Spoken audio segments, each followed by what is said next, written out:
മക്കളെ, വരാനിരിക്കുന്ന നീറ്റ് 2026 എക്സാമിൻ്റെ കുറച്ച് കാര്യങ്ങൾ, എക്സാമിനേഷൻ റൂൾസുകളും ഡ്രസ് കോഡുകളും അതിനെ കുറിച്ചൊക്കെയാണ് നമ്മൾ ഇന്നത്തെ വീഡിയോയിൽ പറയുന്നത്.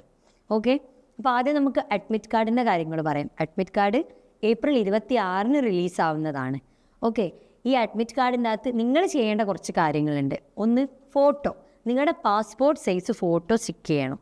രണ്ടാമത്തത്, നിങ്ങളുടെ ലെഫ്റ്റ് തമ്പ് ഇംപ്രഷൻ ചെയ്യേണ്ടതുണ്ട്. രണ്ടാമത്തെ പേജ് നോക്കുകയാണെന്നുണ്ടെങ്കിൽ അതിലാണ് നിങ്ങളുടെ പോസ്റ്റ് കാർഡ് സൈസ് ഫോട്ടോ ഒട്ടിക്കേണ്ടത്. ഈ രണ്ട് ഫോട്ടോസിൻ്റെയും ബാക്ക്ഗ്രൗണ്ട് വൈറ്റ് കളറായിരിക്കണം. കൂടാതെ നിങ്ങൾ ക്യാരി ചെയ്യേണ്ട ഒരു സാധനമാണ് നിങ്ങളുടെ ID പ്രൂഫ്. നിങ്ങൾക്ക് എഴുതാനുള്ള പെന്ന് NTA പ്രൊവൈഡ് ചെയ്യുന്ന പെന്ന് യൂസ് ചെയ്തിട്ടായിരിക്കും നിങ്ങൾക്ക് എക്സാം എഴുതാൻ പറ്റുക. കൂടാതെ ട്രാൻസ്പെറൻ്റ് ആയിട്ടുള്ള വാട്ടർ ബോട്ടിലും നിങ്ങൾക്ക് എക്സാമിനേഷൻ സെൻറ്ററിലേക്ക് കൊണ്ടുപോകാവുന്നതാണ്. ഇനി ഇതിൻ്റെ ഡ്രസ് കോഡ് നോക്കുകയാണെങ്കിൽ സിമ്പിൾ ആയിട്ടുള്ള നോർമൽ ഡ്രസ്സുകളാണ് നിങ്ങൾക്ക് ധരിക്കാൻ പറ്റുക. ഇപ്പോൾ ബോയ്സിൻ്റെ കേസിലാണെങ്കിൽ ബാഗി പോലെയുള്ള ജീൻസുകളൊക്കെ കഴിവതും ഒഴിവാക്കുക. സിമ്പിൾ ആൻഡ് പ്ലെയിൻ ആയിട്ടുള്ള ട്രൗസേഴ്സും ജീൻസൊക്കെ ധരിക്കാൻ ശ്രമിക്കുക. ഗേൾസിൻ്റെ കേസിലാണെങ്കിലും ഭയങ്കരമായിട്ടുള്ള ഹെവി സൽവാർ സ്യൂട്ട്സും കാര്യങ്ങളൊക്കെ ഒഴിവാക്കുക.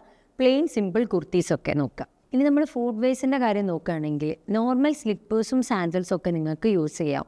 ബൂട്ട്സ്, ഹെവി ആയിട്ടുള്ള വർക്കുള്ള സൈസ് ചപ്പലുകളും കാര്യങ്ങളൊക്കെ കഴിവതും ഒഴിവാക്കുക. സുരക്ഷാ പരിശോധന ഉള്ളത് കൊണ്ട് തന്നെ എല്ലാവരും നേരത്തെ തന്നെ എക്സാമിനേഷൻ സെൻറ്ററിൽ എത്താൻ ശ്രമിക്കുക. കൂടാതെ റിലീജിയസ് ആയിട്ടുള്ള ALS, ചരട്, തകിട് അങ്ങനത്തെ ഒരുപാട് സാധനങ്ങൾ ഉള്ളതാണെന്നുണ്ടെങ്കിൽ അതൊക്കെ കഴിവതും ഒഴിവാക്കുക. നിങ്ങളത് അവിടെ നിന്ന് കട്ട് ചെയ്യുന്നതിന് പകരം വീട്ടിൽ നിന്ന് തന്നെ ഇതൊക്കെ റിമൂവ് ചെയ്തിട്ട് പോവുക.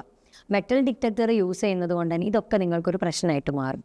പകരം ഈ ഫ്രാക്ചറൊക്കെ വന്ന ഉള്ളിൽ കമ്പിയിട്ട കേസ്, പല്ലിൻ്റെ കമ്പി, ഇങ്ങനത്തെ കാര്യങ്ങൾക്കൊന്നും ഒരു രീതിയിലുള്ള തടസ്സങ്ങളും നിങ്ങൾക്ക് നേരിടേണ്ടി വരില്ല. ഇനി നിങ്ങളുടെ ശരീരത്തിൽ പെർമനൻ്റ് ആയിട്ടുള്ള ടാറ്റൂസ് ഉണ്ടെങ്കിൽ കുഴപ്പമൊന്നുമില്ല. പക്ഷേ നെയിൽ പോളിഷ്, മെഹന്തി, പിയേഴ്സിങ് ഇതൊന്നും എക്സാമിനേഷൻ സെൻറ്ററിൽ അലൗ ചെയ്യുന്നതല്ല. Electronics, mobile phone, smart watch, calculator, അതേപോലെ സ്റ്റഡി മെറ്റീരിയൽസ് ആയിട്ടുള്ള notes, pen, papers, book, stationery items, personal items, wallet, jewellery, ഈ സാധനങ്ങളൊന്നും എക്സാമിനേഷൻ സെൻറ്ററിലേക്ക് നിങ്ങളെ അലൗ ചെയ്യുന്നതായിരിക്കില്ല. അപ്പോൾ ശ്രദ്ധിക്കേണ്ടത്, സിമ്പിളായിട്ടുള്ള വസ്ത്രങ്ങൾ ധരിക്കുക. കൂടാതെ നേരത്തെ തന്നെ എത്താൻ ശ്രമിക്കുക. നിങ്ങൾക്ക് ആവശ്യമുള്ള ഡോക്യുമെൻറ്റ്സ് മാത്രം നിങ്ങൾ ക്യാരി ചെയ്യുക. മെറ്റൽ ഐറ്റംസുകളെല്ലാം ഒഴിവാക്കുക. ഓക്കെ മക്കളെ, അപ്പോൾ ഓൾ ദി ബെസ്റ്റ്.